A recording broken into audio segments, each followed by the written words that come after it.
Hola, ¿qué tal? Buen día. Les doy la bienvenida a esta sesión del Seminario Internacional sobre Derecho de Familia y Prueba. Muchas gracias por acompañarnos.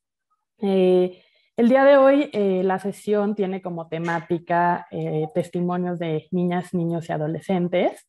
En esta ocasión nos acompaña Jason Dickinson para hacer una presentación muy interesante sobre justamente cómo podemos aproximarnos a hablar con niños y niñas, cómo podemos entrevistarles, qué hay sobre sus testimonios, comentar algunos puntos sobre su gestionabilidad, competencia para testificar, fiabilidad, etcétera. Estoy segura que es un tema que pues interesa mucho a la labor jurisdiccional, a quienes litigan y en general a las personas operadoras de justicia. Jason Dickinson es psicólogo por la Universidad Central de Michigan, maestro en psicología experimental por la misma universidad y doctor en psicología legal por la Universidad Internacional de Florida. Su investigación está precisamente enfocada en el testimonio de niñas, niños y adolescentes. Él ha identificado estrategias para interrogar a los niños y niñas en contextos forenses con el fin de aumentar la precisión de la toma de decisiones legales en los casos que les involucran. En esta ocasión estaremos transmitiendo esta sesión a través de aquí Zoom y a través de Facebook, entonces estaremos recibiendo al final de la ponencia preguntas por estas dos vías para que por favor nos las hagan llegar con anticipación. Y bueno, pues sin más preámbulo, iniciemos esta sesión del seminario, así que cedo la palabra a Jason Dickinson, por favor.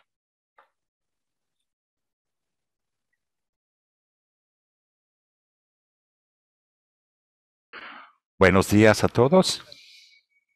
Muchas gracias por sintonizarnos esta mañana. Agradezco a María Fernanda Pincus por su amable invitación para hablarles esta mañana. Como dijo María, soy profesor de psicología en la Universidad Montclair State en Nueva Jersey. Vivo fuera de Nueva York, la ciudad de Nueva York. He sido profesor en la universidad unos 16 años. Y la mayor parte de mi investigación y mi experiencia es en el testimonio de menores. Tengo un laboratorio de investigación en la universidad con financiamiento estatal, donde estudiamos el lenguaje, la memoria de los niños para sus testimonios como testigos, valga la redundancia, y producimos recomendaciones de cómo interrogar a los niños y cómo hacer preguntas que puedan ayudar a los profesionales como abogados, jueces, litigadores, investigadores, oficiales de policía, agentes de protección infantil y de menores, etc. Adicional a la investigación que llevo a cabo, conduzco entrenamientos a lo largo y ancho de Estados Unidos sobre cómo investigar, cómo interrogar más bien a los niños. Damos talleres que tratan de ayudar a traducir nuestras investigaciones en recomendaciones prácticas. Obviamente, entonces, es algo muy interesante y muy importante, es trabajo muy valioso del cual voy a estar hablando el día de hoy.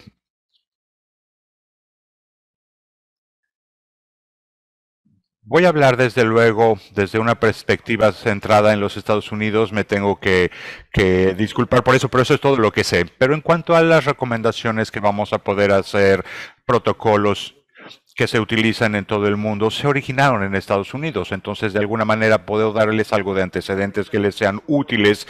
No estoy muy seguro de los usos y costumbres de México en cuanto a interrogación de niños en una corte, pero lo que voy a estar diciendo principalmente sí trasciende culturas y jurisdicciones. Al final del día, los niños son niños y la cognición infantil no cambia de un país al otro. Sí, habrán desde luego costumbres, usos, consideraciones culturales que son importantes.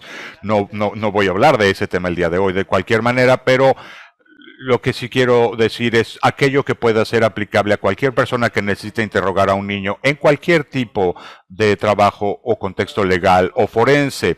La mayor parte del trabajo que realizo tiene que ver con la investigación criminal principalmente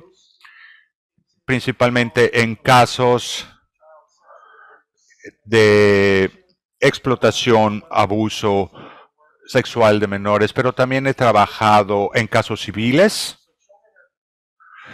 Los niños son interrogados en muchos contextos diferentes, la, la corte de lo civil, de lo legal, de lo criminal. Entonces, todo es aplicable a cualquier contexto y persona que la gente necesite recibir información real, datos, hechos que provengan de un niño. Bueno, sabemos que los niños no son adultos, sabemos que los adultos no son niños, entonces cómo interrogas a un adulto es diferente de cómo vas a interrogar a un menor, y me voy a enfocar entonces en los niños el día de hoy. Rápidamente voy a mencionar que hago capacitación e investigación de cómo interrogar a adultos. Hago algo que se llama entrevista cognitiva, se utiliza en todo el mundo para interrogar a adultos con la disponibilidad para cooperar y recordar cosas que ocurrieron hace mucho tiempo, ayudarles con eso. Hemos hecho trabajo con las fuerzas de abuso, fuerzas de trabajo del estado de Nueva Jersey para interrogar a víctimas adultas, víctimas hace 10 años o más. Hicimos recientemente una capacitación sobre tráfico humano, tráfico de personas, y recientemente hicimos también algo de interrogación de casos los que llamamos casos fríos de investigaciones de abuso sexual. Es todo un tema aparte cómo interrogar a un adulto. Y en algún momento tal vez podríamos hablar de eso, pero hoy nos vamos a enfocar exclusivamente en niños. Mi entendimiento es que cuando termine de hablar habrá algún tiempo para recibir sus preguntas y me dará mucho gusto poder hacerlo.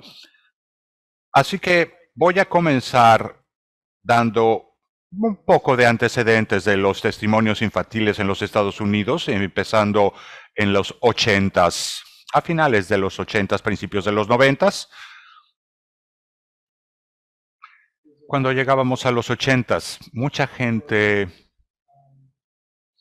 se sentía escéptica respecto de los testimonios infantiles. Los menores no tenían mucha voz en la corte, no estaban bien representados. Y poco a poco eso empezó a cambiar. Lo que ocurrió, al menos en los Estados Unidos, fue que empezaron a cambiar requerimientos de competencia para que los niños pudieran más fácilmente brindar testimonio en la corte. Por supuesto, hubo un mayor enfoque en el abuso sexual de menores, conciencia del mismo y lo prevalente que era. Los litigantes empezaron a ser un poco más agresivos para traer esos casos a la justicia. En cualquier caso, hubieron muchos cambios que condujeron a una mayor participación de los niños en el sistema legal de los Estados Unidos. Desafortunadamente, la ciencia todavía no se había puesto al corriente de la política pública. Cuando eso ocurrió y hubo una llegada voluminosa de menores al sistema de la Corte de Estados Unidos, el sistema en realidad no estaba preparado para interrogar a menores. Y lo que ocurrió fue que los entrevistadores, los detectives, los profesionales de la salud mental tomaban prestado técnicas clínicas para interrogar a los niños y requerir su testimonio. Una de las cosas que voy a hablar hoy es lo importante que es mantener ambas cosas separadas cuando estás interrogando a un menor en un contexto forense. Lo que ocurrió esencialmente fue que los profesionales coaccionaban de alguna manera, más bien tomaban técnicas investigadoras y los metían al proceso. Eso condujo a muchos problemas. Técnicas de interrogación que no eran las apropiadas. Hubieron entonces en los Estados Unidos casos de muy alto perfil en lo que se llevaba a individuos ante la corte. En muchos casos los había ocurrido alguna situación en una guardería. Por ejemplo, hubo un caso, Margaret Ellis fue uno, en una guardería de Nueva Jersey. Son casos únicos en el sentido de que realmente sí tenían un elemento de lo que llamamos alegaciones fantásticas, bizarras, alegatos que simplemente no eran plausibles, como que los niños fueron a la escuela ese día y se los llevaron en un avión que no tenía ventanas y fueron abusados sexualmente en el jet. Muchas cosas que realmente sonaban bizarras. Y aunque algunas de esas cosas eran bizarras, algunas no fueron desatendidas, pues la gente pensaba, bueno, pero algo le debe haber ocurrido a ese niño. Una vez que los psicólogos empezaron a trabajar con estos casos, se dieron cuenta que muchas de las técnicas de entrevista eran muy sugestivas. Utilizaban preguntas guía que sugerían respuestas, reforzaban estereotipos, inducían respuestas, le pedían a los niños que usaran su imaginación, tenían a lo mejor marionetas en las manos, que ahora sabemos, muchas cosas que ahora sabemos que no debemos utilizar. Así que los psicólogos empezaron a estudiar estas técnicas a principios de los 90 y lo que descubrieron fue que muchas de estas técnicas podían, de hecho, llevar a que los niños proveyeran testimonio de cosas que nunca ocurrieron, incluyendo algunas plausibles y otras cosas implausibles, episodios creíbles y no creíbles de abuso. Y no solamente podían los niños ser llevados a realizar afirmaciones que no eran ciertas, sino que muchas veces las afirmaciones contenían detalles contextuales convincentes y en muchos casos eran indistinguibles aún para los expertos de lo que era cierto y de lo que era falso. Así que eran áreas memorísticas genuinas de los niños. Los niños no estaban mintiendo exactamente, simplemente estaban teniendo una falsa memoria, un recuerdo falso. A principios de este campo del testimonio de menores, los investigadores se enfocaban en lo que no se debía de hacer, y eso fue muy claro, lo que no debías hacer. Pero solamente es parcialmente útil decir lo que no debes hacer. La pregunta es qué sí debes hacer en ausencia de aquello que sí debemos hacer, ¿no? Esto es lo importante. Una vez que el campo empezó a entender esto no es lo que debemos hacer, empezamos a cambiar un poco. El campo empezó a moverse hacia lo que sí se debía de hacer. Empezamos a hacer recomendaciones acerca de no solo cómo no interrogar a los menores, sino cómo sí hacerlo. Y ese campo, que empezó hace unos 30 o 35 años, continúa todavía en desarrollo el día de hoy. Voy a hablar un poco de esto, resumiendo algunas de las controversias, indicando más o menos en dónde nos encontramos después de hablar de cómo interrogar a los menores. Este es un muy breve antecedente de cómo empezó el caso, y el campo en México seguramente tendrán su propia historia y sus propias historias de éxito, y también sus propias equivocaciones serán muy similares, estoy seguro, a lo que ha ocurrido en Estados Unidos. Sea suficiente decir que la investigación que llevamos a cabo y las recomendaciones que realizamos y las capacitaciones en las que yo participo, la meta es en realidad ayudar al sistema legal a hacer las cosas bien. Queremos asegurarnos de que algo sí ocurrió. Queremos proteger al inocente, identificar y llevar ante la justicia al culpable, y queremos proteger a los menores. No se trata, no cumpliríamos el bienestar de un menor si se lleva a la corte a un inocente, pero tampoco lo contrario, ¿no? Si la investigación es problemática, si una persona culpable no es identificada y sale libre o queda libre, no se sirven los intereses del menor ni de la justicia. Así que se trata de hacerlo lo mejor que se pueda. Además de estos antecedentes breves, quiero empezar a hablar de los principios del testimonio visual de un menor. Y empezaré hablando de algo llamado la perspectiva de la evidencia o los rastros de evidencia. Cuando hablamos de evidencia, rastros de evidencia, estamos hablando de evidencia tangible, física. Se comete un crimen y puede haber rastros de evidencia que han quedado en la escena, no sé, sangre, semen, ADN, cabello, fibras, marcas de neumáticos de un automóvil. El sistema jurídico y la policía tiene procedimientos muy específicos para recolectar esa evidencia y conservarla para que no se contamine y se mantenga y documenta la cadena de custodia para que cuando esa evidencia llegue a la corte siga siendo confiable, no haya sido contaminada. La gente comprende todas estas cosas de manera intuitiva, ¿no? La importancia de esto. No vas a caminar sobre una escena del crimen, quieres preservarla. Así que tenemos todo tipo de protocolos para recopilar y recolectar esa evidencia. Creo que es muy importante pensar en el testimonio de los testigos, incluyendo de los menores, los niños, de la misma manera. Así como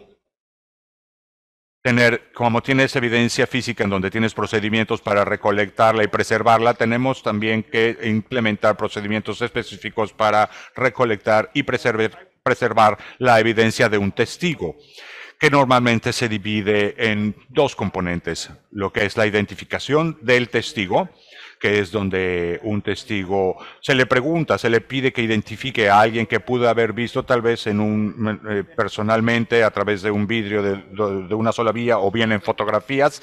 Y el otro elemento es donde la persona le dice verbalmente al investigador lo que ocurrió. Hay muchísima literatura y recomendaciones de investigación, de identificación de adultos. Y actualmente hago capacitaciones con el FBI, por ejemplo, las investigaciones de la Agencia de Seguridad Nacional, que involucran menores, pero ese es otro tema cognitivo completamente. Valga decir que necesitamos procedimientos especiales para recolectar y preservar el testimonio visual de un menor, porque así como la evidencia física que se puede contaminar, es muy fácil contaminar la evidencia de un testigo. Y por eso necesitamos capacitación y procedimientos especiales. De nuevo, la manera en que hablamos con los niños no es la manera en que hablaríamos con un adulto.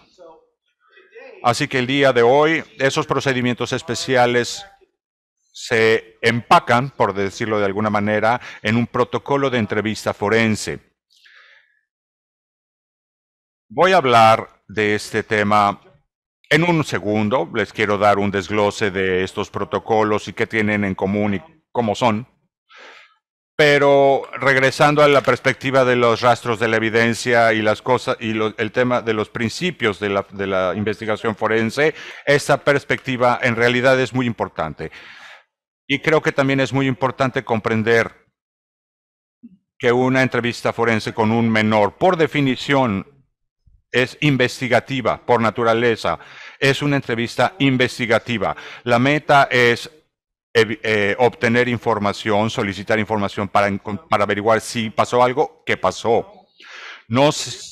Queremos aclarar la distinción entre una entrevista investigativa y una entrevista clínica. La clínica, podrías hablar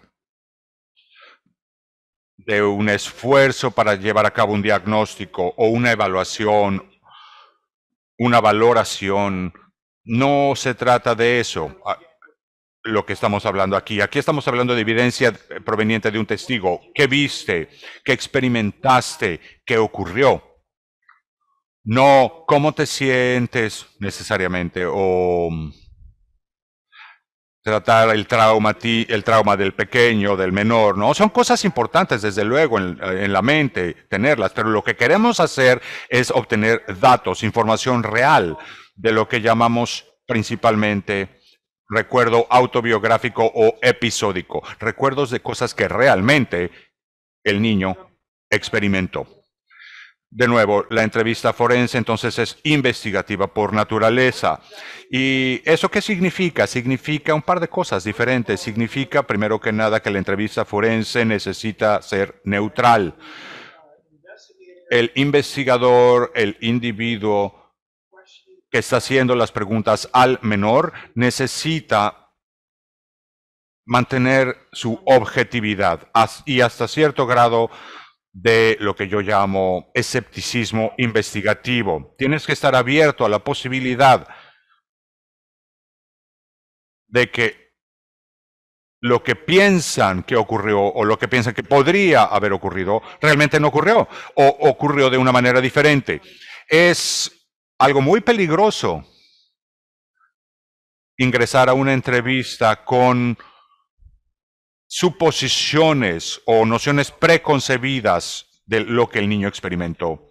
Eso te podría fácilmente llevar a preguntas guía, sugestivas, un sesgo de confirmación, y este sesgo de confirmación es un pecado cardinal, capital de la entrevista forense. Entonces se tiene que ser objetivo. Obviamente habrán casos en los que es muy claro que el niño ha sufrido abuso o ha sido victimizado de alguna manera. Tal vez haya evidencia física, tal vez haya una confesión que corrobore las afirmaciones y declaraciones del niño, tal vez la niña está embarazada, tal vez haya una enfermedad de transmisión sexual, tal vez haya evidencia fotográfica o de video. Hay casos en los que hay evidencia muy sólida de que el menor ha sido abusado, y en esos casos los investigadores por lo general tienen más libertad para hacer sus cuestionamientos un poco más agresivos. Aún así no deben ser sugestivos ni guía.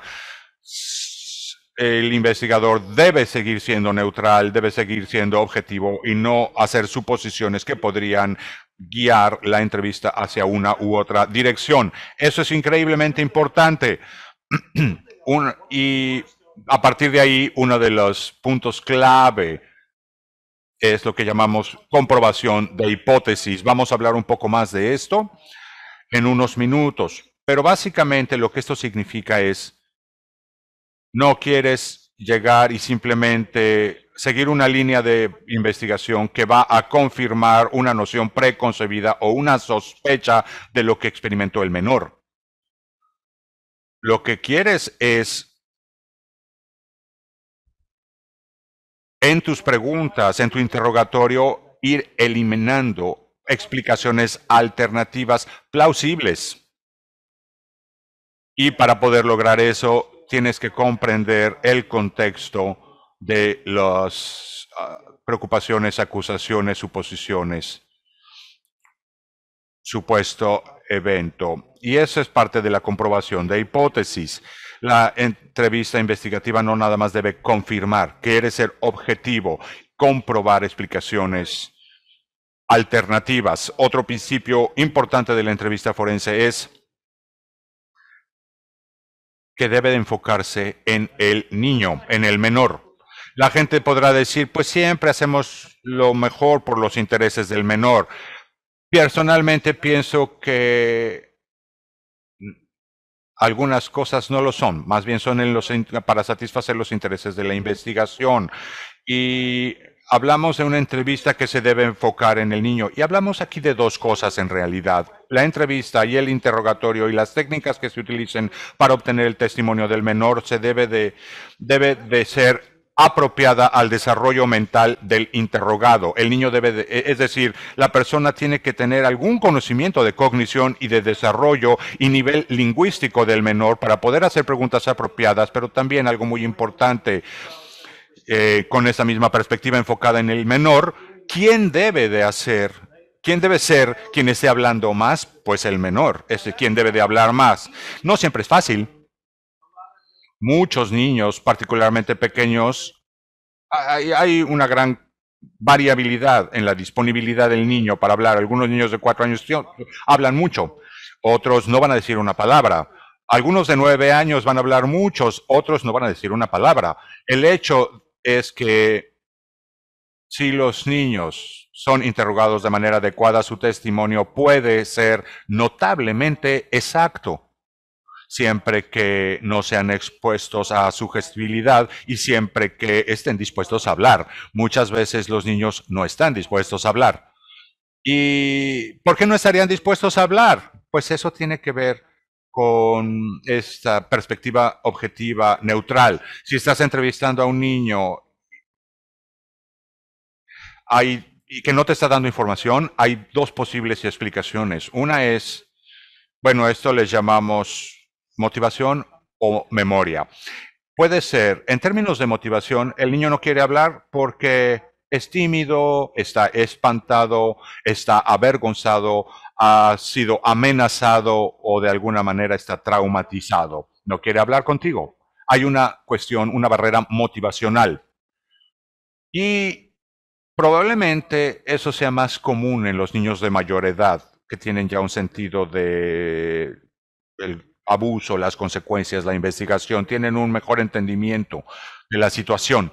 Otra razón por la que podrían no querer hablar es que no se acuerden. A veces simplemente no están hablando del tema, ¿no? En un momento vamos a hablar de, de que uno de los temas es que hagas al niño hablar de lo que quiere que hable, pero de una manera que no sea sugestiva. Pero hay niños que no quieren hablar de eso, de lo que tú quieres que hablen, ¿no? Y hay como cambios, es como dos barcos que pasan paralelos uno al otro en diferentes direcciones. A veces los niños se ponen agresivos y el interrogador puede empezar a ser agresivo también y ser sugestivo, que no es un buen abordaje, ¿no? Otra de las razones por la que los menores podrían no ser muy reveladores al hablar con los investigadores de lo que el investigador quiere hablar es algo que los entrevistadores forenses muy frecuentemente no consideran. Y es una tercera posibilidad, es que no haya pasado nada. El investigador piensa que ocurrió algo o quiere hablar de algo, pero en realidad no ocurrió. Obviamente, este es una situación compleja de la que estamos hablando, que de nuevo requiere que los investigadores, la gente que interroga a los menores sea neutral. Reconozco que los abogados pueden cuestionar al niño en la corte. La corte es una dinámica diferente en la investigación. La investigación va a llevarse a cabo antes de que el caso vaya a la corte. Obviamente en los Estados Unidos los abogados reciben más apalancamiento, se les permite en la corte hacer preguntas un poco más sugestivas, pero no estamos hablando de nuevo de la corte, sino de la investigación. ¿Cómo interrogamos a los niños? Había ya mencionado algo llamado protocolo de entrevista forense. Lo que el protocolo nos dice, o lo que es el protocolo, es un término genérico para un abordaje en fase semiestructurado para cuestionar a los niños. Y cada fase, la voy a ir describiendo brevemente, pero cada fase está diseñada para resolver un problema conversacional único y específico. Lo que les voy a presentar es la estructura general para un protocolo de entrevista forense, pero es importante saber que, al menos en los Estados Unidos, hay muchos diferentes protocolos de entrevista. En los Estados Unidos no tenemos un protocolo único que seguir. Hay muchos que se yuxtaponen. No hay nada que diga tienes que interrogar a un niño con este protocolo específico o con aquel protocolo o lo que sea. No, depende de los usos locales y de cada jurisdicción en realidad. Y la otra cosa que vamos a tener en mente conforme vayamos pasando en las diferentes fases de la entrevista es que esto se supone que va a ser flexible. No vas a pasar por todas estas fases en la misma manera en todas las fases. Es una estructura general y los entrevistadores tienen la libertad de aplicar estas cosas como lo consideren adecuado. Muchas veces una fase en particular se puede omitir. Por ejemplo, en las fases tempranas de la entrevista habrá una introducción, una presentación, se construye rapport. Es importante saber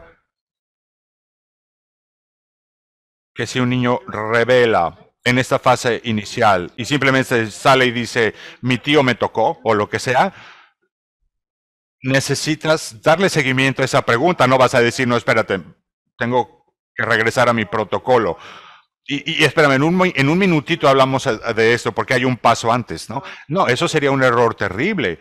No es como que tengas una lista de verificación que tengas que ir pasando una por una en orden. Los entrevistadores saben que pueden ser flexibles, se espera de ellos que sean flexibles, pueden personalizar sus entrevistas como lo vean conveniente y necesario. En términos del protocolo de entrevistas, de nuevo, hay varios protocolos.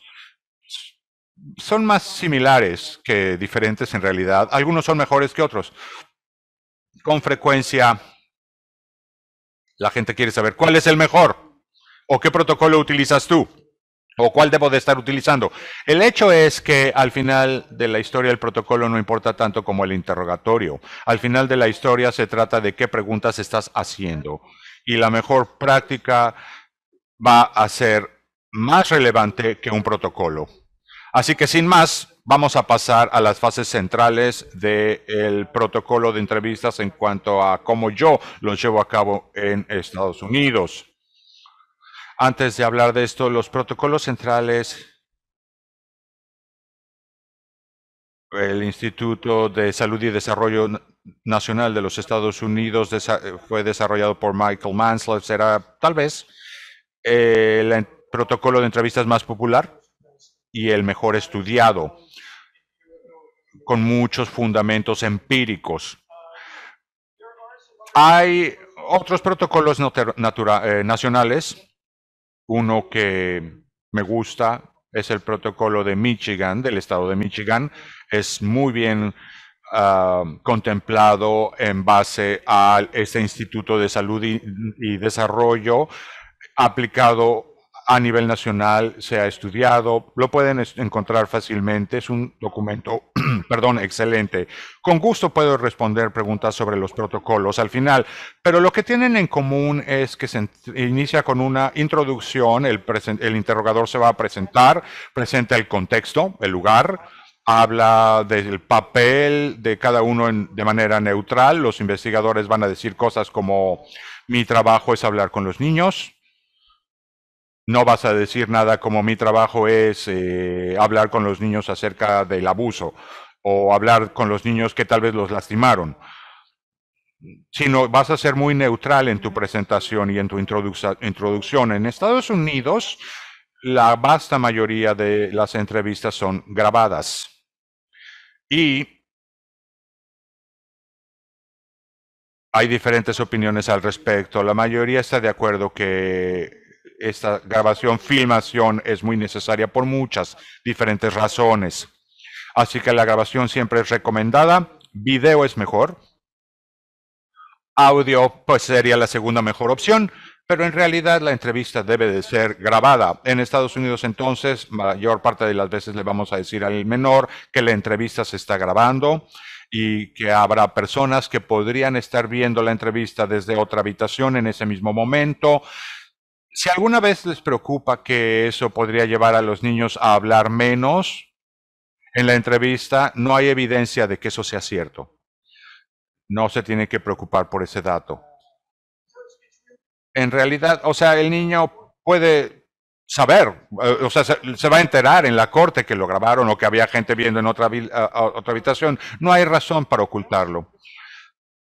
Después hay una fase de construcción, creación de rapport, donde vas a platicar, se van a conocer uno al otro. Es una fase que normalmente la gente se salta, pero es esencial, es crucial. Los invito a que realmente dediquen tiempo a esta fase con los niños, porque podría ser algo muy sencillo, ¿no?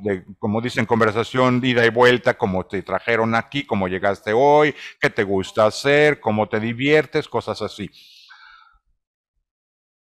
Y el punto es conocer un poco al menor y que te conozca un poco a ti, que el entrevistador también dé algo de información. No tiene que ser algo muy personal, no, nada extraño, nada muy revelador. Simplemente es para tener un rapport.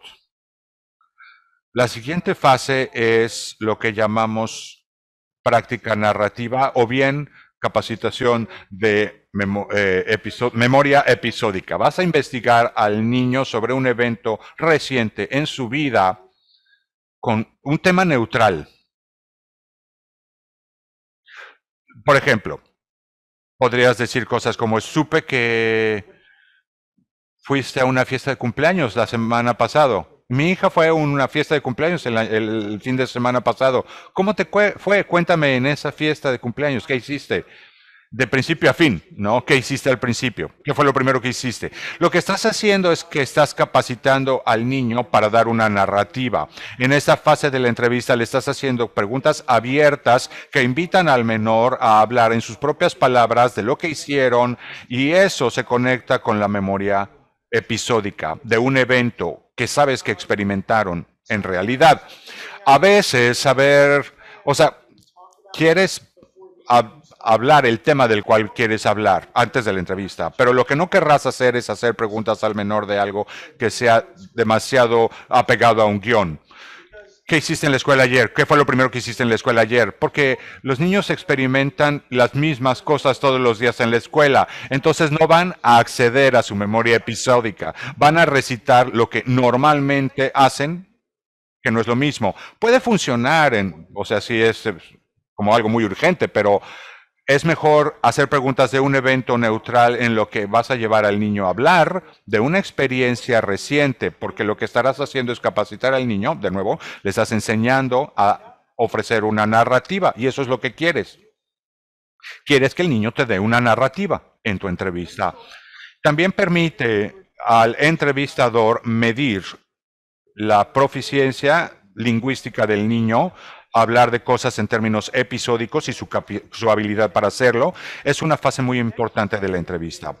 La siguiente son las reglas, lo que llamamos reglas base.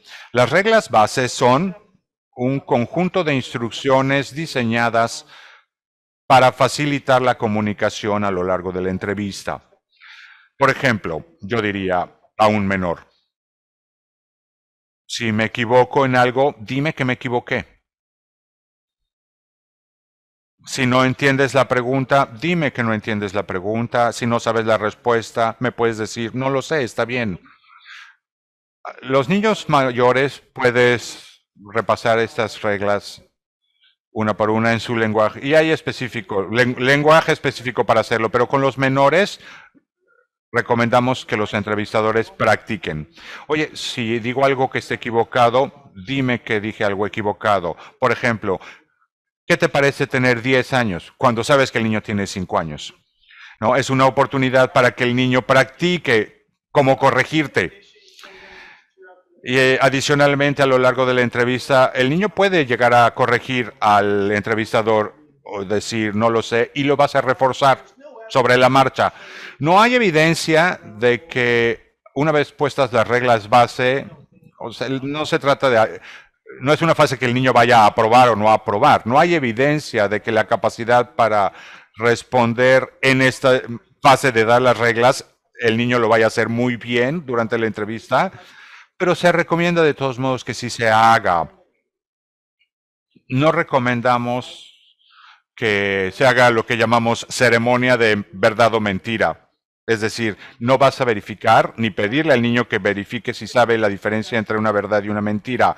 Eso es algo que se reservaría para la corte. Es una cuestión de competencia para testificar ante la corte, en realidad, no en la entrevista. No recomendamos hacer eso, hacer preguntas abstractas de una verdad o una mentira. Si digo, esto es rojo, ¿será cierto o no es cierto? Eso no es necesario en este punto de la investigación, pero sí recomendamos que los niños digan la verdad. Entonces, hoy le vamos a decir, hoy, mientras hablamos, vamos a platicar de cosas reales y verdaderas. ¿Me vas a decir la verdad? El niño dice sí y de ahí ya pasas a lo que sigue. El siguiente tema es traer a la conversación el tema que te ocupa. Para muchos entrevistadores esta es una tarea difícil. Es cuando quieres tomar dominio del tema. Quieres hablar de una acusación supuesta, de una sospecha. Hay muchas maneras diferentes de hacerlo, pero en general tu abordaje será no sugestivo. Quieres evitar palabras como lastimar, abusar. No quieres decir cosas como tu mamá me dijo que tu tío abusó de ti, o tu mamá me dijo que te lastimaron, o cosas así. Así que algo neutral sería, ¿sabes por qué estás aquí? ¿Sabes de qué queremos hablar o de qué vamos a hablar aquí el día de hoy? Algo como eso. Y estos protocolos, desde luego, incluyen algunos comentarios y preguntas recomendadas. Pero algunos protocolos utilizan, por ejemplo, diagramas corporales anatómicamente correctos para darle ingreso al tema ante el menor. Yo no lo reconozco, no lo recomiendo. No es una práctica con base científica y de hecho se ha demostrado que muchas veces puede ser arriesgado hacerlo. Al final voy a hablar un poco más de esto. En este momento quieres basarte en comentarios neutrales verbales para entrar al tema. Una vez que el niño ya está en el tema, pasas a la fase de aclaración de preguntas, que es la parte sustancial de la entrevista. Estás preguntando, estás aclarando, recolectando información. Y en términos de... Y bueno, cuando esa parte termina, hay la parte del cierre de la entrevista, tratando de llevar de regreso al niño a un estado neutral. Preguntarle si algo así pasa en el futuro, a quién le podrías hablar, con quién podrías hablarlo. En términos de aclarar y clarificar durante la entrevista, suena fácil en principio, pero no es nada fácil. Es una habilidad muy difícil la entrevista forense. Les voy a dar algunas recomendaciones generales para llevar a cabo esta fase. El hallazgo número 1, la recomendación número 1 de la literatura de interrogatorios de menores de los últimos 30 años es que los entrevistadores deben de preferir preguntas abiertas, invitaciones abiertas a brindar una narrativa en la que te digan qué pasó. Tú me dijiste que te tocaron, fuiste tocado. Cuéntame acerca de haber sido tocado, cuéntame qué ocurrió. O me dijiste que algo pasó en casa de tu tío, cuéntame qué pasó. Empieza desde el principio.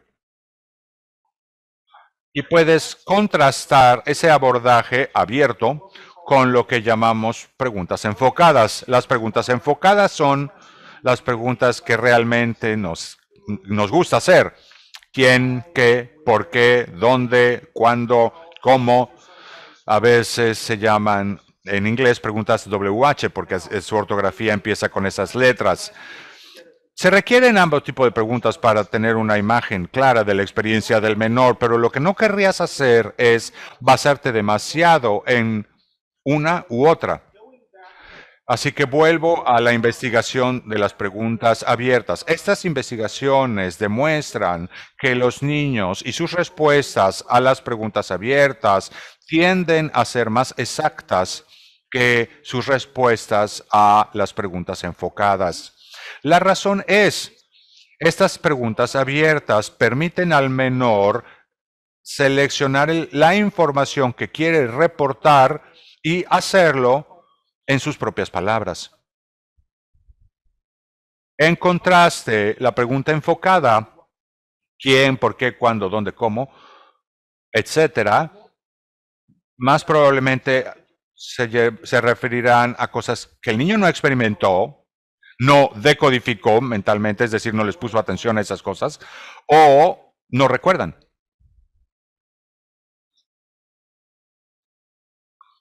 Pero sí se necesitan ambos tipos de preguntas, porque aunque las respuestas de los niños a estas preguntas abiertas tienden a ser más exactas, tienden a hacerlo, los niños no te van a dar una narrativa agradable, limpia, correcta, en respuesta a un par de preguntas. Así no hablan los niños en realidad.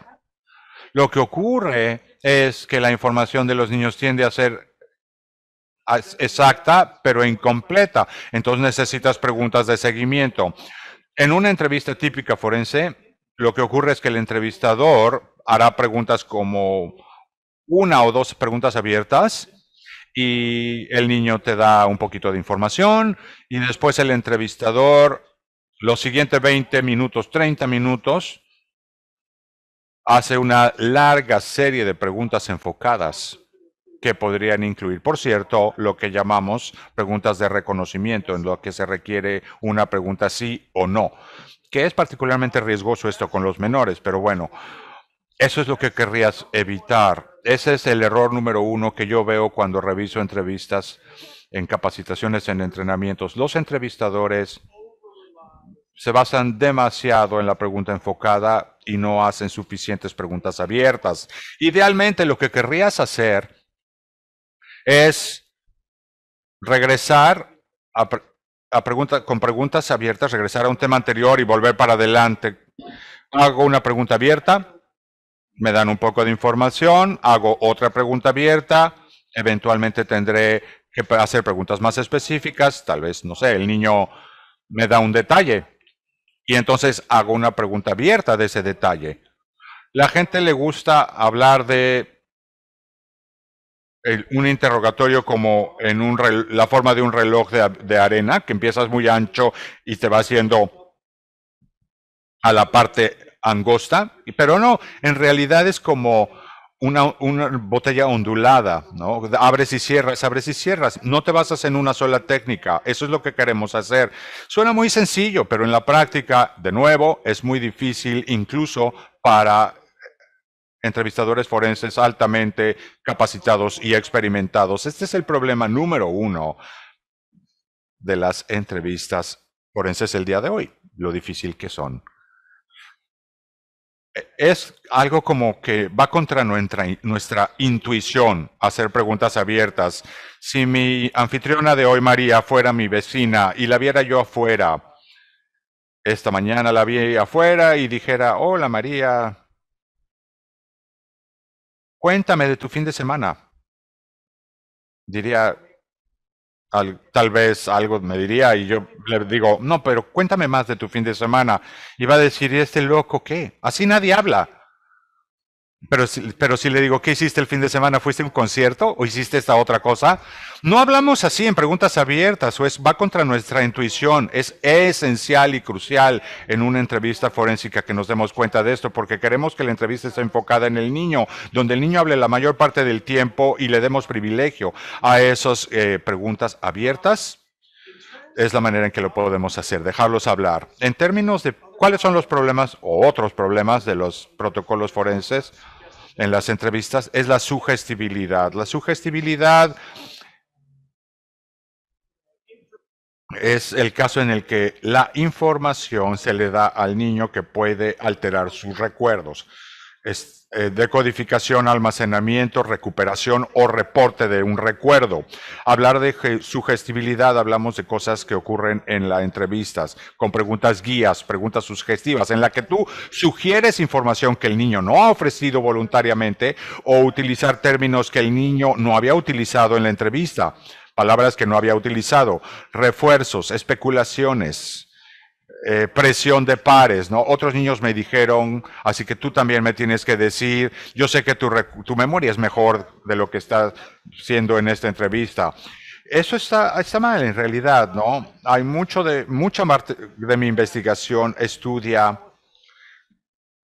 cómo los protocolos efectivos de entrevista solicitan testimonio de un menor después de haber sido expuestos a la sugestibilidad y la mala información, la desinformación, antes de entrar a la sala de entrevistas.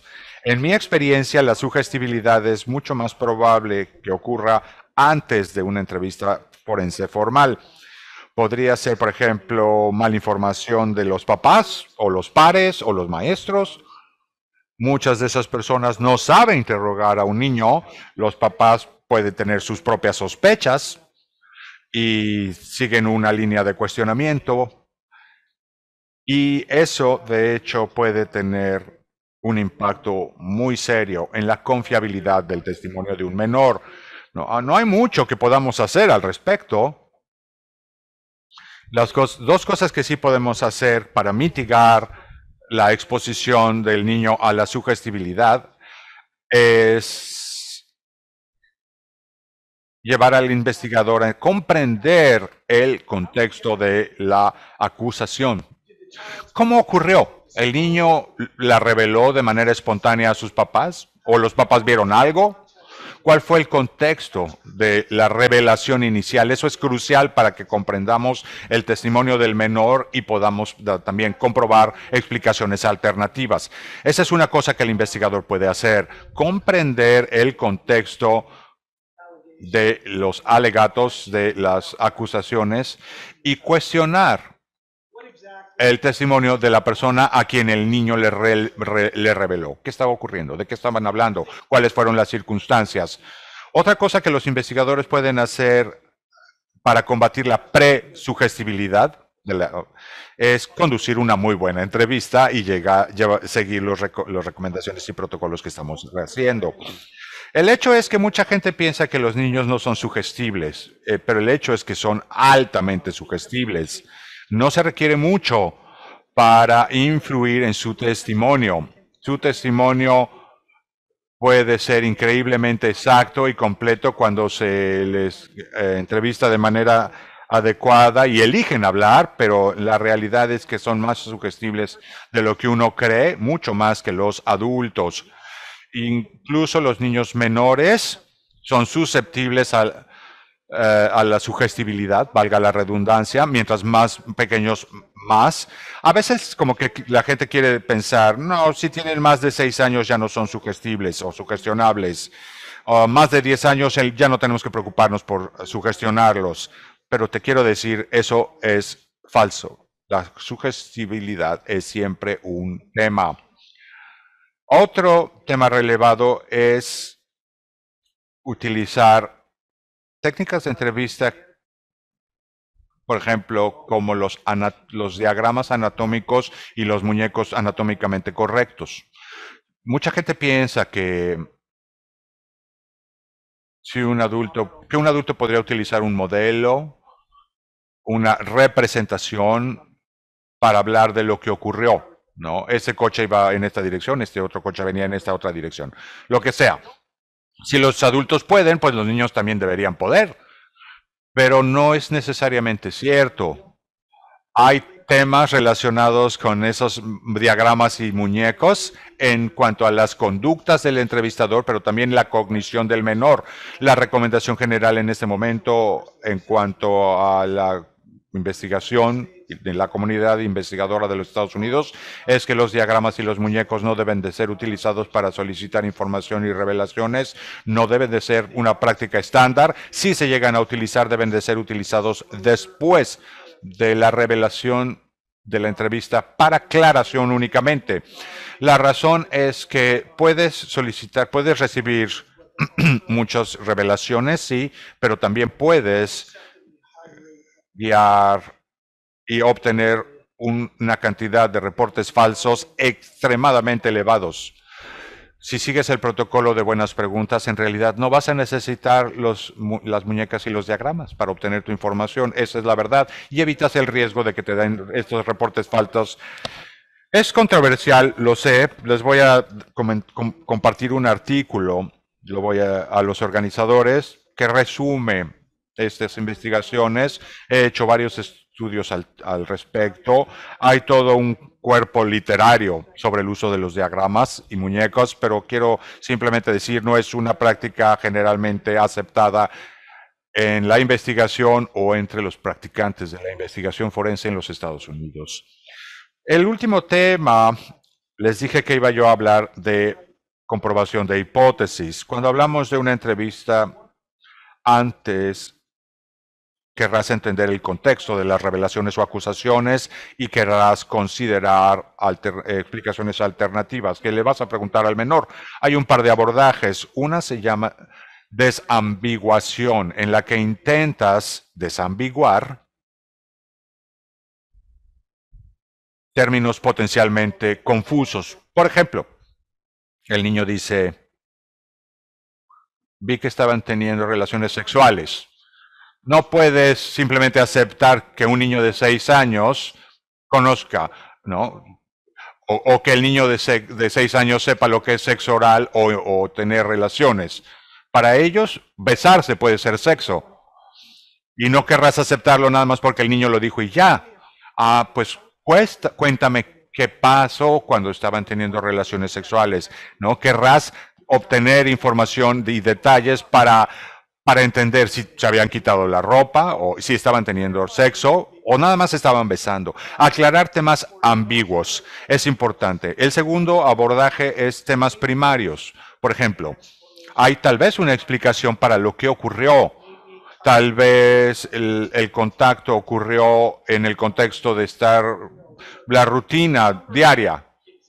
No sé, hay muchos ejemplos y anécdotas de cómo esto podría llegar a ocurrir. Ejemplos sobran. Uno de los más famosos que un colega me relató fue una niña, era una situación de custodia conjunta y había estado con su papá el fin de semana, llegó a casa y estaba hablando con su mamá del fin de semana y dijo, mamá puso su pipí en mi pipí. Y no vas a aceptar que eso significa necesariamente relación sexual o abuso sexual. El investigador en ese caso fue muy cuidadoso, hizo preguntas muy pacientes y entendió que lo que había ocurrido había hecho pipí y luego papá fue a hacer pipí en el mismo excusado, sin jalarle a la cadena.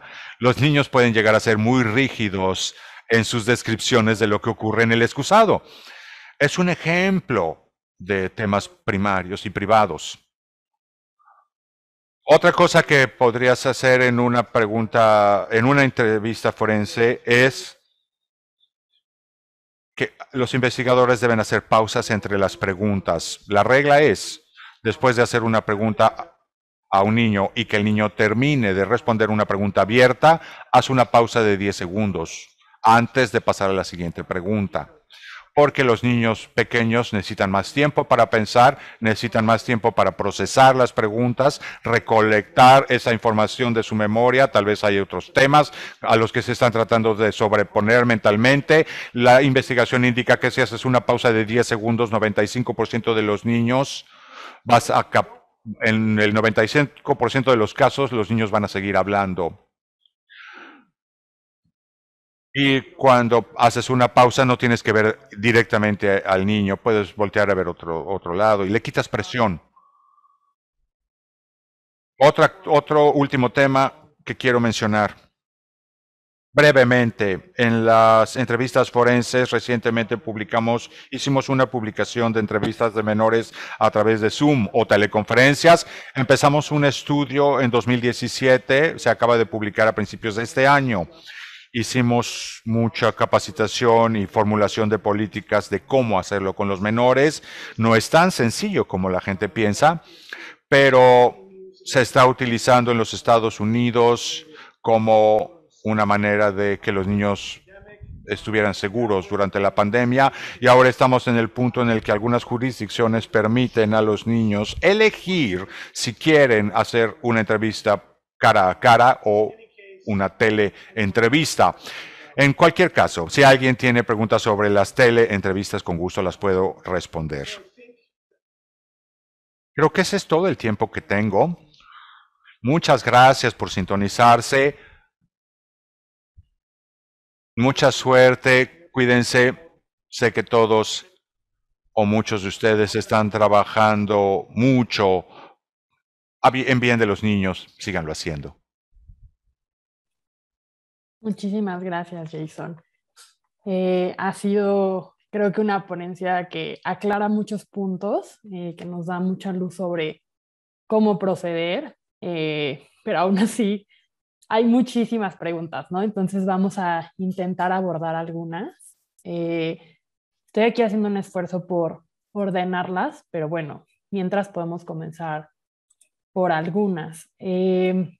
Nos preguntan, por ejemplo, sobre el tema de qué hacemos si las niñas, niños y adolescentes no quieren hablar, si puede ser útil para este efecto, este tema que nos contabas de darles más contexto sobre por qué están ahí, o qué otra estrategia podría usarse con niños que por cualquiera de las razones, como nos dijiste, pueden ser muy variadas, no se están animando a hablar.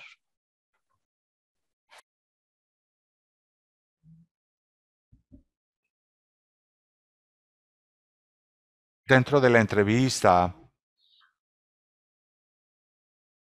sí es apropiado ser un poco más abierto del propósito por el que están ahí.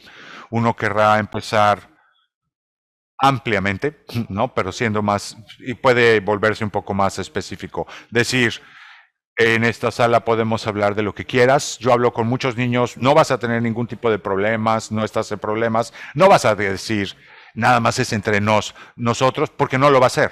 No vas a decir cosas así. Esta es una entrevista, una estrategia. Pero para los niños muy rehusados y renuentes, es difícil. ¿no? Es como un acto de estar rebotando de un lado al otro. Quieres cuidar al niño y también quieres hacer que hable, pero no quieres ser sugestivo. Es una tensión clásica del sistema jurídico y las investigaciones. No queremos presionar mucho, pero tengo que hacer presión para vencer algo de las barreras motivacionales, ¿no? Entonces, una técnica que se ha vuelto muy popular, al menos en Estados Unidos, es lo que se llama entrevista forense extendida. Falta un mejor título, pero bueno, lo que quiere decir es el entrevistador podría reunirse con el menor inicialmente, pasar algo de tiempo creando rapport y hacer una buena parte del tiempo haciendo eso, llegar a conocer al menor y después de eso hacer una pausa, un break. Puede ser una pausa a lo largo del día o tal vez regrese el niño en unos días y el entrevistador lo vuelve a intentar. Se da mucha capacitación en Estados Unidos referente de este tema. Está diseñada para enfrentar este tipo de situaciones en las que un niño tal vez no esté dispuesto en ese momento, en ese día, a hablar, pero tal vez quiera regresar y sin animarse. Lo he visto muchas veces que llega un niño a la sala de interrogación, no quiere hablar, regresa unos días después y está completamente, es diferente, es muy abierto. Esa puede ser una entrevista que ha obtenido bastante apoyo, bastante empuje, pero sí hay que tener cuidado. El niño se va a ir a casa un par de días y no querrías que los papás le pongan mucha presión, no quieres que los papás coacheen al niño, no quieres que amenacen al niño. No, si no vas ahí y les dices lo que tienes que hablar, no vamos a hacer esto, no te voy a dar tu fiesta de cumpleaños, ¿no? Hay que tener cuidado para manejar y gestionar esas cosas. Es un abordaje, se llama, como les digo, entrevista forense extendida. Perfecto, muchísimas gracias. Y sí, porque creo que a lo mejor algunas de esas cosas que no tenemos que hacer es lo que estaríamos acostumbrados a hacer, entonces es muy útil tener esto en cuenta. Otras preguntas que nos llegaron tienen mucho que ver como con la edad de quien está siendo entrevistado, ¿no? O sea, ¿desde qué edad podríamos hacer este tipo de entrevistas? Específicamente nos preguntan cómo podemos indagar circunstancias de tiempo en niñas y niños preescolares, si son las mismas recomendaciones para adolescentes que para niños y niñas, y también, por ejemplo, si esto que se habla de los periodos cortos de concentración en niños también implicaría que tiene que haber entrevistas cortas.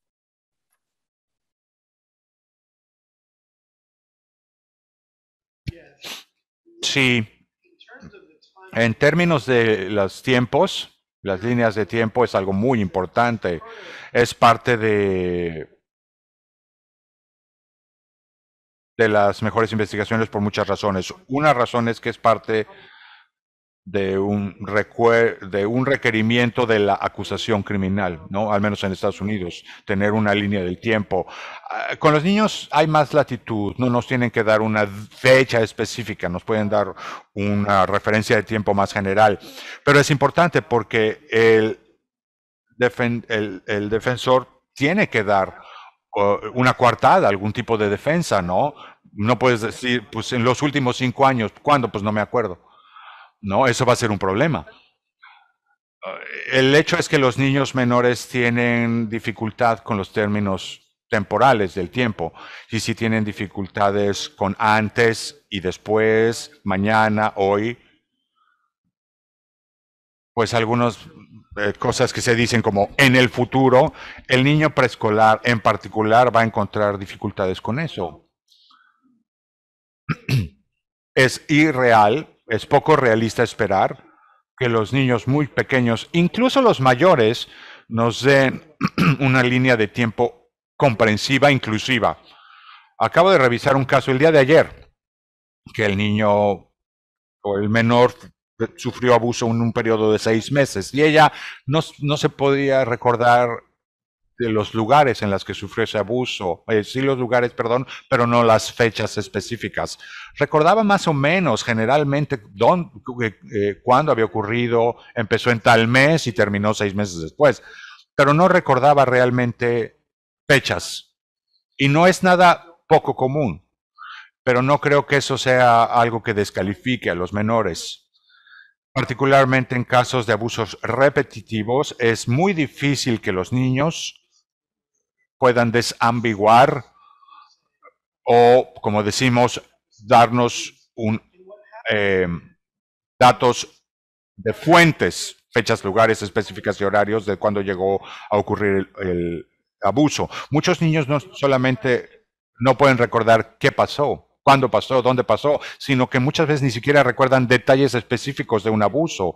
Y si lo han sufrido de manera repetitiva, podrían hablar del abuso en términos generales nada más. Podrían hablar de lo que normalmente ocurría o podrían confundir algunos de los detalles contextuales. Si te pido que me digas cuándo fue la última vez que fue a un restaurante, tú podrías hacerlo tal vez si fue ayer, pero si fue hace un mes, vas a empezar a reconstruir parte del contexto en base a tu experiencia típica. En términos de la línea del tiempo, puedes preguntarle al niño, ¿fue en el verano o estabas ya en tiempo de escuela? ¿Qué más estaba ocurriendo en esas fechas? No, o sea, quisiera tener una mejor respuesta a tu pregunta, pero sí te digo que la incapacidad de brindar una fecha precisa en niños pequeños o niños mayores no debiera descalificar su testimonio. Ok. Y bueno, por ahí teníamos el tema sobre si son las mismas recomendaciones para niños y niñas que para adolescentes. Eh, sí, creo que eso específicamente quedó ahí. Sí, los adolescentes son mejores para recordar detalles, pueden ser más explícitos, serán mejores que los pequeñitos, pero van a haber déficits. No es sorprendente que un adolescente no pueda recordar una fecha particular, pero sí va a ser más accesible tal vez. Van a poder utilizar referencias en una línea de tiempo mejor que un niño. Y puedes utilizar con ellos una línea de tiempo física en un papel para ayudarte a estrechar un poquito los tiempos. Diría yo que los abogados tienes más latitud para pedir una línea de tiempo y menos preocupaciones en un momento dado a ese respecto. Ok, perfecto. Otro bloque sería, ¿quién debe entrevistar a los niños y niñas? ¿Los jueces?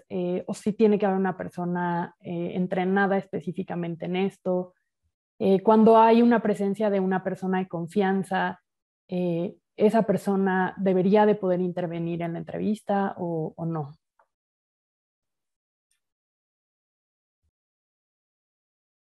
¿Quién interroga al menor?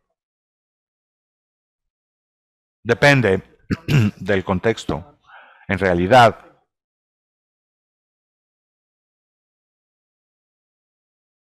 puede ser perfectamente apropiado que un juez interrogue a un menor, a un niño, dependiendo del caso, o el abogado podría ser. Pero, ¿cuál es el objetivo? ¿Cuál es el punto del interrogatorio?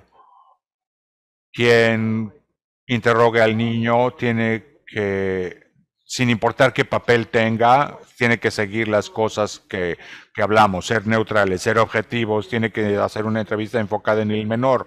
Yo no, creo que les llaman ministros a ustedes en la Corte Suprema en México. Yo no le diría a un ministro, no puedes interrogar al niño, ¿no? Pero yo diría que hay que ser le diría, tiene usted que ser muy cuidadoso. No, depende del contexto en realidad. Los abogados pueden interrogar a un niño, ¿no?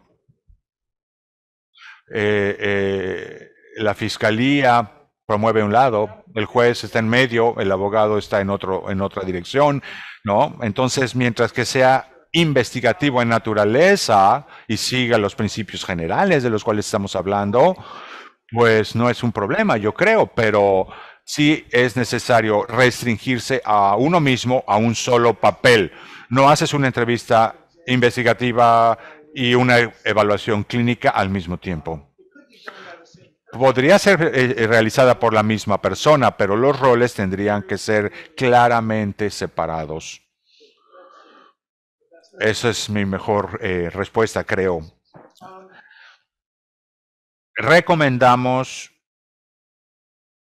que en las preguntas, en las entrevistas forenses, el papá o el cuidador no esté presentes y que normalmente ni siquiera se les permite ver la videograbación. Se les da un resumen de lo que dijo el niño. Si obviamente si hay una revelación, se habla de los siguientes pasos en la investigación, eh, pero evitar acusaciones de influencia indebida ayuda a que no estén presentes. Y no nada más los papás, sino que no se recomienda que haya más de un entrevistador presente. Normalmente lo que ocurre es que el entrevistador capacitado altamente, debiera ser altamente capacitado, haga la entrevista y otras personas observen. Y el entrevistador haga una pausa, vaya a consultar con los observadores, oye, se me escapó algo o hay alguna pregunta de seguimiento. Puede haber todo un grupo, pero no están en la sala, sino solo una persona. Esa es la mejor práctica. Y la capacitación definitivamente es crucial y ciertamente una recomendación.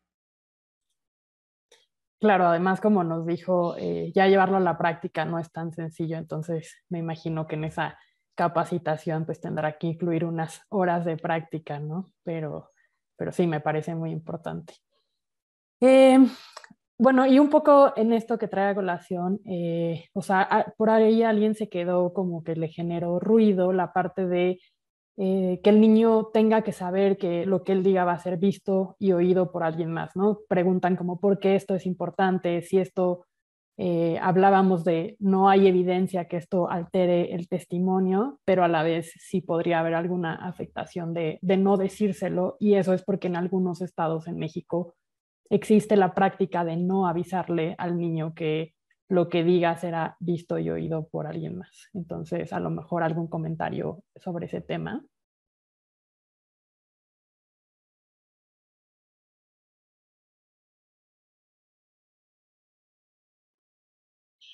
Pues sí, creo que sí, ese es el uso y la costumbre aquí, ¿no? Mira, esa cámara en la pared está grabando lo que estamos diciendo para que nada se me olvide. Y hay miembros de mi equipo, personas que a lo mejor el niño ya conoció, que están viéndonos en la otra sala. Esa es la costumbre. Si no se quiere, yo creo que es importante grabarlo, pero no es absolutamente necesario alertar al niño. Si no se menciona y el niño no puede ver la cámara, pues tal vez no sea un problema. Pero si la cámara es obvia y evidente y no se atiende ese tema, tal vez podría ser un distractor para el niño. Y no querrías que un niño diga, o más bien no querrías decirle al niño, nadie va a ver este video, ¿no? O me lo dices en secreto, porque no va a ser cierto probablemente, ¿no? Que nadie va a ver ese video. La videograbación es importante porque puedes ver la conducta, el comportamiento del entrevistador y también del menor. Hay protección contra acusaciones de sugestibilidad y coerción, pues igual que entrevistas a cualquier sospechoso, ¿no? Que obviamente va a ser diferente, pero puede ser una grabación por audio también. Y si se considera menos invasiva, puede ser también algo importante. La mejor práctica es la grabación.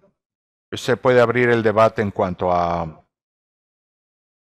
hablar de la cámara, estamos siendo grabados, etcétera. Esa parte no es una recomendación en la que yo insistiría muchísimo, ¿no? Si hay una razón para no hacerlo, pues entonces se debe de considerar. Ok, y por ahí me voy a quedar con otra parte porque alguien nos preguntaba que qué pasa cuando las instituciones no tienen recursos económicos para grabar las entrevistas, ¿no? Pero usted ahí nos está mencionando la posibilidad de grabar por audio, entonces quizá me quedaría con que esa podría ser una recomendación o quizá la transcripción de la entrevista.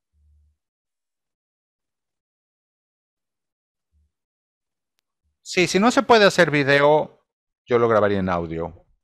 Ese tipo de tecnología debiera estar disponible a cualquier persona, ¿no?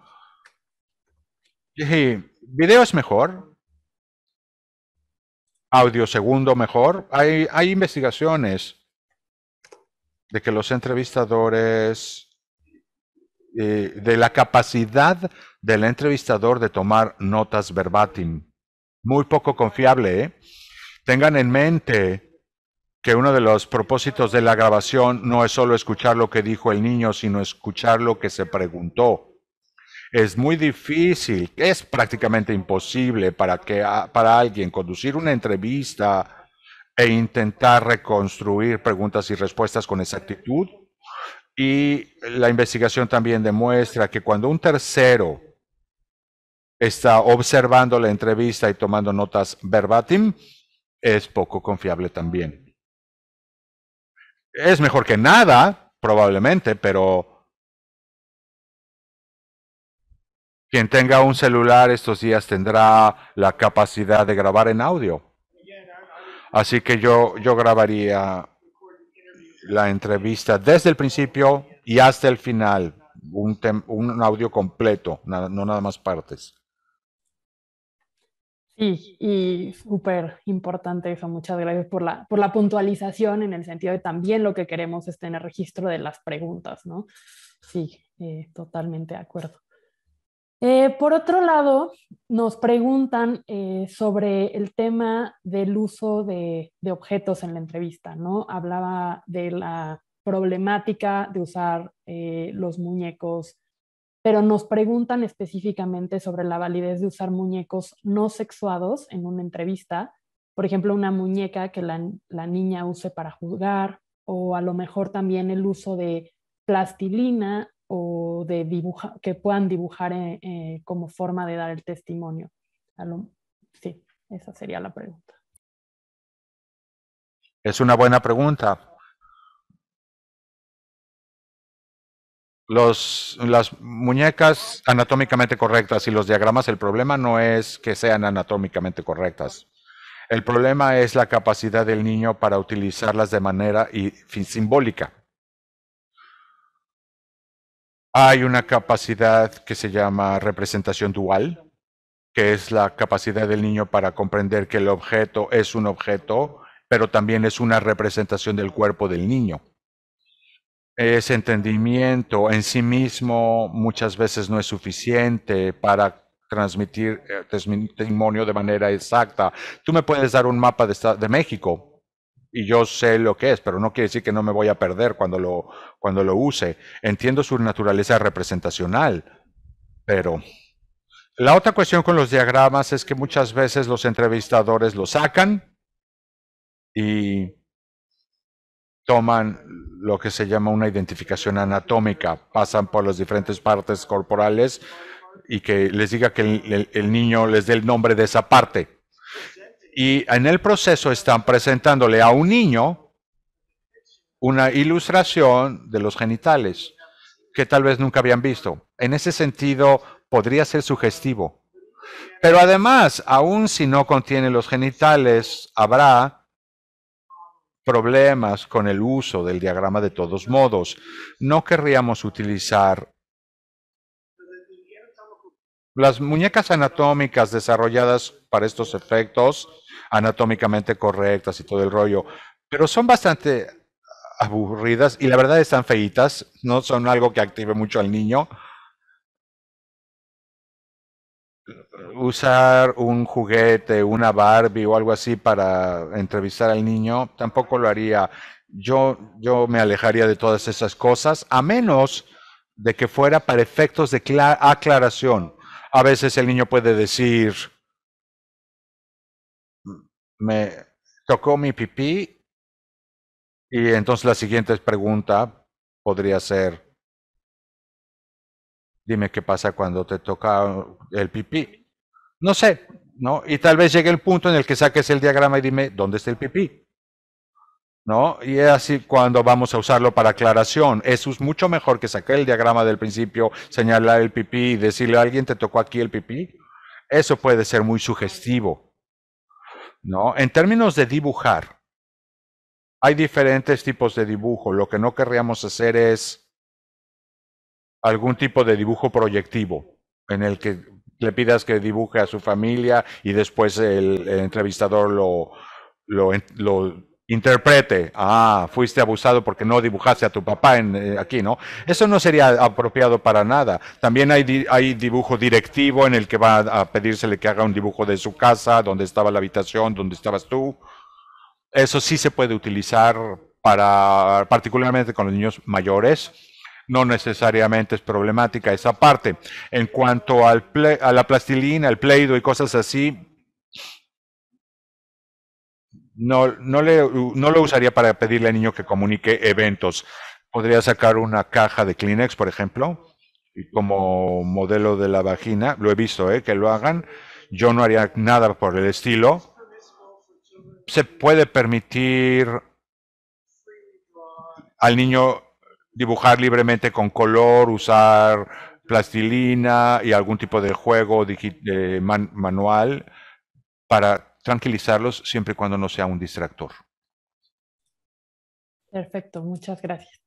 Y por último, creo que una pregunta más abierta es si tiene alguna experiencia entrevistando a niños con discapacidades, si habría alguna sugerencia específica para esta población o algún otro caso que nos quiera compartir en el que haya tenido participación usted.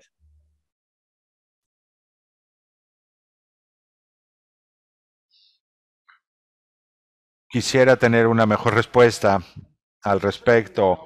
En el laboratorio, la mayoría de los niños que llegan y en los que se basan nuestros estudios se están desarrollando normal. No hacemos un tamizaje en busca de discapacidad. Hay un rango tal de habilidad y disabilidad, discapacidad, que es muy desafiante. La población con la que lidiamos de niños en riesgo de negligencia, explotación y abuso, muchas veces tiene más probabilidades que la población general a tener problemas de conducta y discapacidades.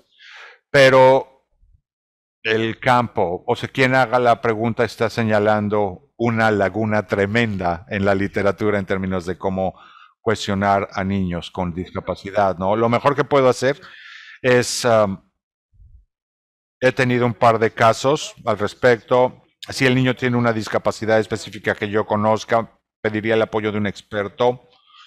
No le voy a pedir al experto que entreviste al niño, porque no tiene la capacitación para la entrevista forénsica, pero le explicaría la situación, le daría información, el tipo de información que puede necesitar del niño, me podría decir, este niño se diagnosticó con tal cosa, cuáles son sus limitaciones, qué capacidad tendrá para responder esta y esta pregunta, hay problemas específicos, hay lagunas de comunicación específicas que pueda yo atender o que se me vayan a presentar.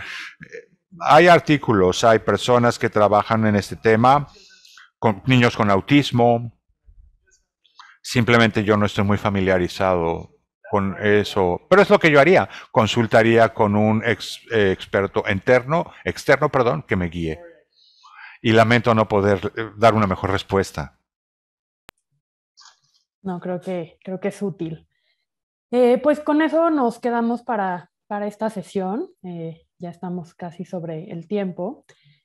Por ahí nada más yo voy a responder porque nos preguntan sobre el caso de México, entonces quizá recomendar para quienes no hayan visto el protocolo de actuación para quienes imparten justicia en casos que involucren niños, niñas y adolescentes de la Suprema Corte, que además pronto va a ser actualizado, pero trae muchas de estos lineamientos sobre cómo realizar las entrevistas, entonces puede ser útil para que lo consulten. Y también hubo mucho interés sobre los protocolos que usted mencionó. y nos preguntan dónde los pueden conseguir. Entonces, pues la información que usted nos envíe, que todas las personas que nos acompañan sepan que la vamos a subir a la página del Centro de Estudios Constitucionales en el apartado del Programa de Investigación de Derecho de Familia y Prueba. Y ahí también posteriormente vamos a subir el video en español para quienes quieran volver a ver esta sesión o recomendarla. Y pues bueno, con esto simplemente me gustaría agradecer muchísimo a Jason Dickinson por acompañarnos el día de hoy. Agradecer al intérprete que también estuvo facilitando en esta sesión. Agradecer a todas las personas que nos acompañaron por aquí y por YouTube, digo por Facebook, perdón. Y les invito a la última sesión del año de este seminario, que va a ser el 8 de diciembre a las 10 a.m. también.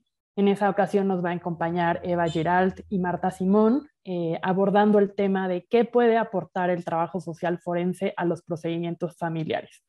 Entonces, les invito a acompañarnos en esa siguiente ocasión. Ya sacaremos el cartel con el link para registrarse. Así que muchísimas gracias a todos y todas. Que tengan un excelente día.